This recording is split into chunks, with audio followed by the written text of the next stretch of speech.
Next we're going to look at a question on trial and improvement. This is a C grade question. And basically what you've got to remember here is that you would do exactly the same thing over and over again, somewhere between 6 and 8 times, just using different values of x. The way in which we lay that, we have our values of x there, and x cubed minus 7x minus 2 equals 0. The aim here is to try our values of x, and we want to get our solution as close to 0 as is possible. The first two values are given, and you will always use these two values. So first of all, I'm going to put x into the equation, and x is 2.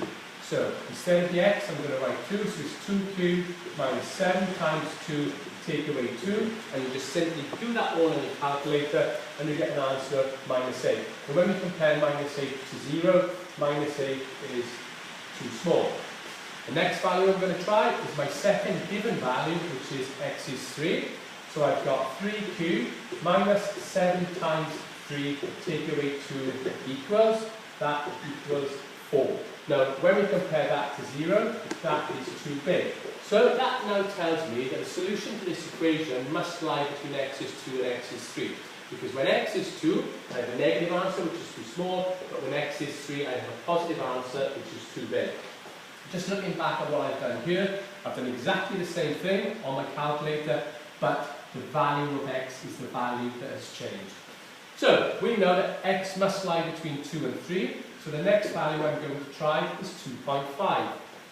2.5 cubed minus 7 times 2.5, take away 2, and that comes out at minus 3.875, which again is too small.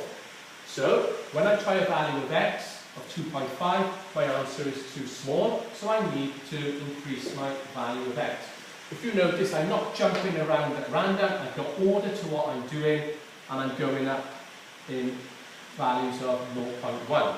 So I would put 2.6 into the calculator, I cube it, then I take away 7 times 2.6, take away 2, and that gives me an answer of minus 2.624, which is still too small, but it's getting closer to 0. The next value I would try is 2.7, and on my calculator I would do 2.7 cubed minus 7 times 2.7, take away 2, and that comes out at minus 1.217, again too small. So I need to try an x value of 2.8, which is 2.8 cubed minus 7 times 2.8, take away 2, and that equals 0.352. Now that is too big. So that now tells me that my value of x lies between 2.7 and 2.8. So again, sticking with the same order, the next value I'm going to try is a value that lies between 2.7 and 2.8. So again, I'm going to go for the middle value, which is 2.75. Exactly the same number crunching on the calculator. 2.75 cubed minus 7 times 2.75, take away 2, and that gives me a value of minus 0.453, which again is too small. So I'm going to increase my value of x. 2.76 cubed minus 7 times 2.76, take away 2, gives you a value of minus 0.29.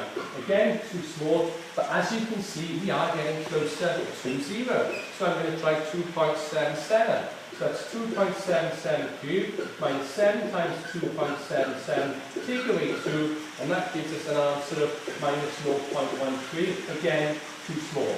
Let's try 2.78. So 2.78 cubed minus 7 times 2.78, take away 2, equals 0.02.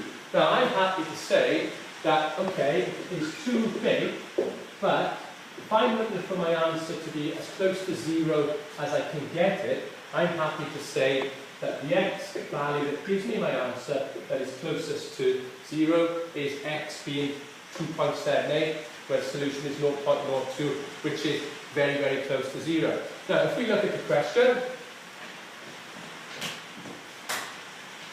the question says that I must give my answer correct to 1 decimal place. So that is 2.8 correct to 1 decimal place. Thank you.